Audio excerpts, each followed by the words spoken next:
मेरे पिताजी की डेथ सन 2000 में हो गई थी। उसके बाद मेरे ऊपर जिम्मेदारियां आ गई थी तो मैं पढ़ नहीं पाया। एक तरीके से ये इंडस्ट्री है, ये पिग इंडस्ट्री बहुत बड़ी इंडस्ट्री है। मैं तो हाथ जोड़ के विनती करता हूँ कि आप लोग किसी भी जाल में न फंस करके, किसी के लालच प्रलोभन में ना करके, आपके पास जब 10 एनिमल पालने के लिए 30 लाख की पूंजी जब आपके पास हो तब आप काम में हाथ डालिएगा, अन्यथा बीच में आकर के आप फंस जाएंगे। फंसने का कारण ये होगा आपको नुकसान होगा। अगर मैं खाली पिग फार्म की बात करूं, मेरा पिग फार्म का ही खाली जो है टर्नओवर साल का 2.5 करोड़ के आसपास का है। कि कई लोग जो नुकसान में चले जाते हैं, वो नुकसान में जाने का ये कारण होता है वो कम पूंजी से वो काम बड़ा कर लेते हैं, पूंजी कम होती है तो वो नुकसान में चले जाते हैं। दोस्तों, ये ज़रूरी नहीं कि आप ज़्यादा पढ़े लिखे हैं, अमीर हैं तो ही आप लाखों या करोड़ रुपए कमा पाएंगे। दोस्तों, ज़रूरी ये है कि आप कोई बिजनेस कितनी ईमानदारी, लगन और प्लानिंग के साथ आप कर रहे हैं। तो दोस्तों, आज मैं पहुंचा हूं रुद्रपुर उत्तराखंड के अंदर। यहाँ पर मैं आपको ऐसे फार्मर भाई से मिलाने वाला हूं जिन्होंने अपनी लगन, ईमानदारी और सटीक प्लानिंग के दम पर अपने बिजनेस को लाखों से करोड़ों तक पहुँचा दिया है। दोस्तों, चलिए फटाफट से देने के तो आपको मिलवाते हैं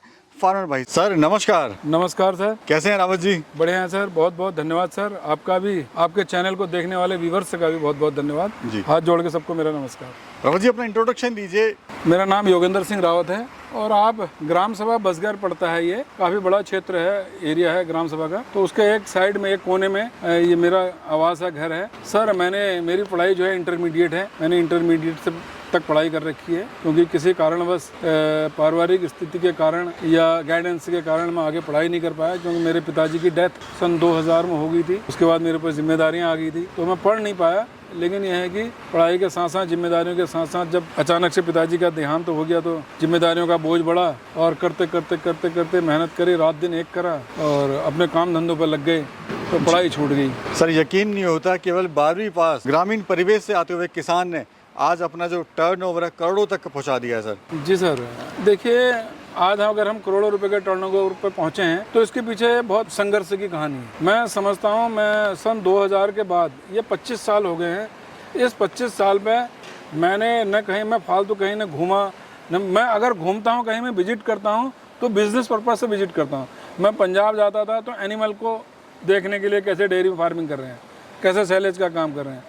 तो इन सब चीज़ों को देखते देखते, क्योंकि बिना देखे, बिना समझे, बिना प्रैक्टिकल के कुछ समझ में आता नहीं है, तो धीरे धीरे हमने एक काम से 2 काम, 2 से 3, 3 से 4 करते करते आज हमने बहुत बड़ा काम जो है अपना खड़ा कर रखा है। तो रावत जी, अगर पिग फार्मिंग की जर्नी की बात करें आपकी, इसकी शुरुआत कब हुई और कितने साल पहले आपने शुरुआत करी, कितने एनिमल से शुरुआत करी और अभी कितने एनिमल है फार्म पर? मैंने सर इसकी शुरुआत 20 एनिमल से मैंने शुरुआत करी थी इसकी सन 2022, और 20 एनिमल में लेके आया। 6 महीने, साल भर तक मैंने जब उस पर ट्रायल करा तो मुझे लगा कि हाँ, ये प्रॉफिट का बिजनेस है। तो फिर मैंने उसको आगे बढ़ाते बढ़ाते आज मेरे पास 700 से 800 एनिमल, 750 से 800 एनिमल मेरे पास प्रेजेंट टाइम पे। आप 2 फार्म देख रहे हैं, दोनों फार्म पे मेरे पास माल भरा पड़ा है, क्योंकि एक तरीके से ये इंडस्ट्री है, ये पिग इंडस्ट्री बहुत बड़ी इंडस्ट्री है। अगर इस पर काम करने वाला है, इसका प्रोडक्शन कभी रुकता ही नहीं है। आप तो सर एक जमींदार हैं, आपके पास डेयरी फार्म भी, आप डेयरी फार्म को भी आगे बढ़ा सकते थे, लेकिन पिगरी में आपने एंट्री क्यों करी, या फिर पिगरी में आपको क्या ऐसा अच्छा लगा? दरअसल में डेयरी फार्मिंग भी है मेरे पास। तो ये दरअसल में क्या था, मेरे पास पोल्ट्री फार्म था, ये सेट खाली पड़े हुए थे। तो जब कोई चीज़ खाली पड़ी होती तो वो भी बेकार होती, बंजर होती। जब तो अगर वो बंजर हो जाएगी तो धीरे धीरे ऐसे ही ढह के गिर जाती। तो हमने कहा इसमें क्या प्लानिंग करें। प्लानिंग करते करते सुझाव हमको पिग फार्मिंग का मिल गया, तो हम पिग फार्मिंग के उसमें आ गए। तो शुरुआत में कितना खर्चा आया था सर, कहाँ कहाँ पे आपने खर्च किया था? सर, इसमें हमने जब 20 एनिमल से शुरुआत किया था, लगभग हमारा 50 लाख रुपए का खर्चा आया इसमें, जिसमें हमने जो पिग खरीद के लेके आया और जो हमने फीड खिलाया, और जो इस साइड में निर्माण में, जो साइड में जो आप देख रहे होंगे लोहा लगा रखा है, ये सब लगा रखा है, इसके खर्च में, इसके फर्श में, इसमें जो खर्चा आया, ये खर्चे लगा करके लगभग 50 से 52 लाख रुपए का खर्चा इसमें आया है, समथिंग। सर, हम देख रहे हैं आपके जो एनिमल हैं बड़े वो हेल्थी और तंदुरुस्त हैं सर, तो आप इनको क्या खिला रहे हैं सर? मैं सर, हम लोग टोटल फीड पे हम लोग काम करते हैं। हम गोदरेज कंपनी का फीड खिलाते हैं, और शुरू से ही, जब से हमने फार्म खोला तब से हमने गोदरेज कंपनी से जुड़े हुए हैं और गोदरेज का ही हम फीड खिला रहे हैं। और टोटल फीड, चाहे वो ग्रोवर हो, चाहे लैक्टेशन हो, चाहे फिनिशर हो और चाहे स्टार्टर हो, हम जो है टोटल गोदरेज का खिलाते हैं। और गोदरेज के फीड में ये है, FCR बहुत अच्छी आ जाती है, और मैं समझता हूँ कि 6.5 महीने में हमारा पिग तैयार हो जाएगा। आप देखिए कितने हेल्दी जानवर हमारे पास, सारे हेल्दी जानवर हैं, कोई भी कमज़ोर जानवर हमारे पास आपको नहीं मिलेगा। पर लोग कहते हैं कि जी 7 महीने में तैयार होता है, आपका 6.5 महीने में तैयार हो रहा है 100 किलो का। जी, क्योंकि ऐसा है कि लोग जो है वेस्टेज खिलाते हैं। जो लोग वेस्टेज खिलाते हैं, होटलों का जूठा खिलाते हैं, उसमें फंगस ग्रो हो जाती है, उससे नुकसान होता है। अब ये फीड है, जो गोदरेज की फीड है, स्ट्रीम फीड होती है। ये कहीं ना कहीं इसमें ना फंगस होती कुछ होती है, फ्रेश आप कट्टा खोलेंगे, फ्रेश दाना इनको डालेंगे और आधे घंटे में अपना फीड को खा लेता है। तो जानवर के लिए सुपाच्य भी है। कंपनी से सर आपको क्या सपोर्ट मिलता है?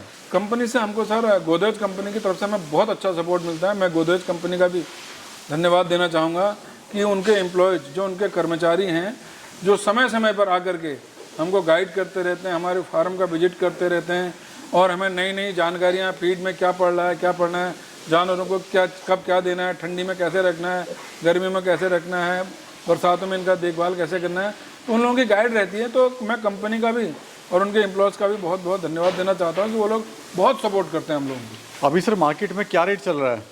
मार्केट में सर अभी पहले तो हमने 210 तक भी हमने माल बेचा पर केजी, लेकिन आज जो हमारा माल अभी पिछले महीने मैंने बेचा था 165 रुपये पर केजी के हिसाब से मैंने बेचा था। तो सर अभी नुकसान नहीं आ रहा है? लोग कह रहे हैं कि नुकसान हो रहा है हमको, हमारा फार्म बंद हो रहा है क्योंकि रेट बहुत डाउन हो गए हैं। नहीं नहीं, नुकसान नहीं है। वो नुकसान उन फार्मों को है जो फार्म बेचारे, हमारे कई साथी ऐसे हैं जो कम पूंजी में काम बढ़ा लेते हैं और जब जानवर को खिलाने के लिए पैसा नहीं होता है तो फिर वो क्या करते हैं, औने पौने दाम पे जो अपने जानवर को बेचने को मजबूर हो जाते हैं, उनको घाटा। मैं समझता हूँ 160 रुपये में भी घाटा नहीं है।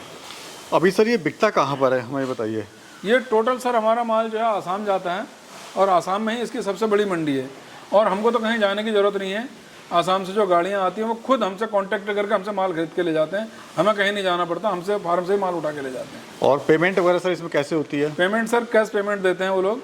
जैसे हमारा माल तुलता है, जितना वजन होगा तुरंत पहले वो लोग टोकन डाल देते हैं।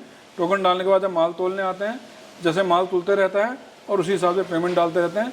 जब हमारा पेमेंट पूरे हमारे खाते में आ जाती है उसके बाद उनकी गाड़ी की रवानगी होती है। कोई सर अगर 10 एनिमल से शुरुआत करे फार्म की तो कैसे शुरुआत कर सकता है? मैं समझता हूँ जिसको 10 एनिमल से शुरुआत करनी है, मैं अपने किसान भाइयों से मैं तो हाथ जोड़ के विनती करता हूँ कि आप लोग किसी भी जाल में न फंस करके, किसी के लालच प्रलोभन में ना करके, आपके पास जब 10 एनिमल पालने के लिए 30 लाख की पूंजी जब आपके पास हो तब आप काम में हाथ डालिएगा, अन्यथा बीच में आकर के आप फंस जाएंगे। फंसने का कारण ये होगा आपको नुकसान होगा और उस नुकसान की भी भरपाई नहीं हो पाती जब एक बार नुकसान हो जाता है। तो रावत जी अगर बात करें आपके टर्नओवर की, तो आपका कितना टर्नओवर है सालाना? सर जहाँ तक टर्नओवर की बात है सालाना, अगर खाली पिग फार्म की बात करूँ, मेरा जो पिग फार्म है, अगर मैं खाली पिग फार्म की बात करूँ, मेरा पिग फार्म का ही खाली जो है टर्नओवर साल का 2.5 करोड़ के आसपास का है। ये जो सर हम ब्रीड देख रहे हैं आपकी, इसकी खासियत क्या होती है और इसका ही चुनाव आपने क्यों करा?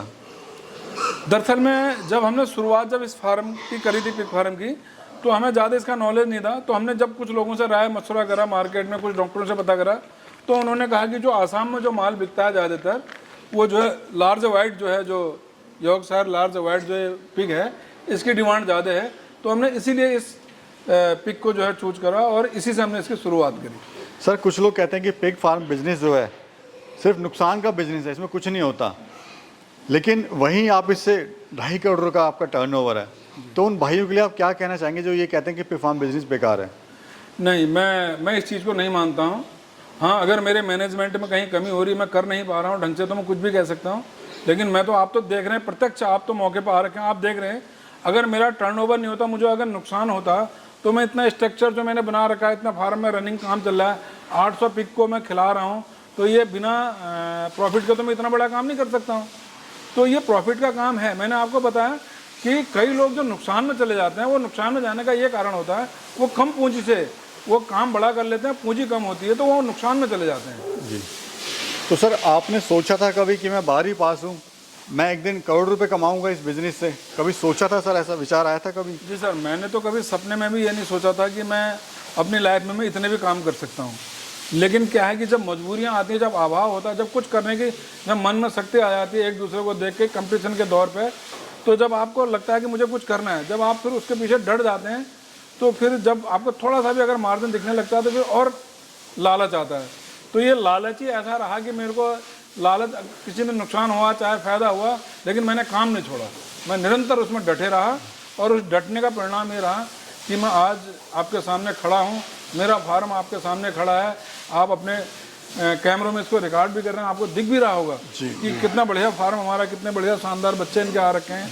तो आप देखिए, ये अभी 1 महीने के बच्चे नहीं है, 20 दिन के बच्चे हैं ये। तो 20 दिन के बच्चे इतने हेल्दी बच्चे हैं। ठीक है। तो ऐसा नहीं है कि जब आप लगन से काम करेंगे तो आपको जरूर इसमें जो है कामयाबी मिलेगी। टोटल सर एरिया कितना है पूरे फार्म का? मेरा खाली पिग फार्म का जो एरिया है वो 1 एकड़ की एरिया है, जिसके अंदर पिग फार्म को रन कर रहा हूँ। हम देख रहे हैं सर आप साइलेज भी बना रहे हैं जी। तो इसके साथ आप साइलेज का भी काम कर रहे हैं? जी, जब मैंने एनिमल का काम किया तो साइलेज का क्या था कि हमने जब साइलेज का काम शुरू किया तो पिछले साल भी हमने साइलेज पे जब हमने काम शुरू किया था वह भी हमने बहुत कम पूंजी से शुरू किया, और करते करते आज हमारा साइलेज का जो काम है वो लगभग पिछले बार हमने 5-5.5 से 6 करोड़ का काम किया था खाली ओनली साइलेज पे। और इस बार का हमारा जो टारगेट है भूसा और साइलेज का मैं समझता हूँ कम से कम 8 से 9 करोड़ का हम काम जो है इस बार साइलेज और भूसे पे करेंगे हम, जो खाली साइलेज और भूसा का हमारा टर्नओवर रहेगा। सर मैं अगर आपसे पूछना चाहूँ कि लास्ट सवाल, जो हमारा गरीब किसान भाई या फिर जिसके पास कम पैसा है वो कैसे शुरुआत करे पिग फार्म की, कितनी पूंजी से शुरुआत करे और कितना लगा के उसको कितना फ़ायदा होने वाला है? भाई साहब मैं तो यही राय दूंगा, अगर जिसके पास 5 लाख की पूंजी है पहले आप 3-4 एनिमल से शुरू कीजिए। 3-4 एनिमल से शुरू कीजिए। 5-7 लाख रुपए अगर आपके पास हैं, उनको खिलाने की व्यवस्था, उसको रखने की व्यवस्था, आप पहले शुरुआत करेंगे, आपको उसका अनुभव होगा कि मुझे कितने पैसों की आवश्यकता है। जब आपको लगेगा कि मुझे इसमें अच्छा काम है तो फिर गवर्नमेंट आपको कई जगह से जो है गवर्नमेंट NLM की योजना में गवर्नमेंट बहुत अच्छा सपोर्ट कर रही है। आप उस गवर्नमेंट की सपोर्ट लेकर के, गवर्नमेंट से सपोर्ट लेकर के फिर आप अपने काम को बढ़ाइए, लेकिन शुरुआत उसके छोटे स्तर से कीजिए ताकि आपके समझ में आ जाए। बहुत बहुत शुक्रिया सर, आपने बहुत अच्छी जानकारी दी। और साथ में आज की इस वीडियो से हमें ये भी सीखने को मिलता है कि अगर आप कोई भी काम कर रहे हैं तो छोटे स्केल से शुरू करें, जल्दी अमीर बनने की कोशिश ना करें। जी, जो जल्दी अमीर मैं आपको बता दूं, जल्दी अमीर बनने के चक्कर में देखिए जिनके पास पूंजी है, पूंजी लगा के वो काम करने बैठते हैं तो उनका तो अगर कहीं अगर नुकसान भी हो जाता है तो उनको फ़र्क नहीं पड़ता। लेकिन एक जो छोटा किसान है, गरीब आदमी है, उस बेचारे का नुकसान हो गया तो कभी सर्वाइव नहीं कर सकता। मेरी ये उनके लिए नसीहत है कि आप लोग छोटे स्तर से जितने आपकी पॉकेट अलाउ कर रही है आप उतना काम कीजिए, निश्चित तौर पर आपको जो है सफलता मिलेगी। बहुत बहुत शुक्रिया सर। बहुत बहुत धन्यवाद सर। Thank you.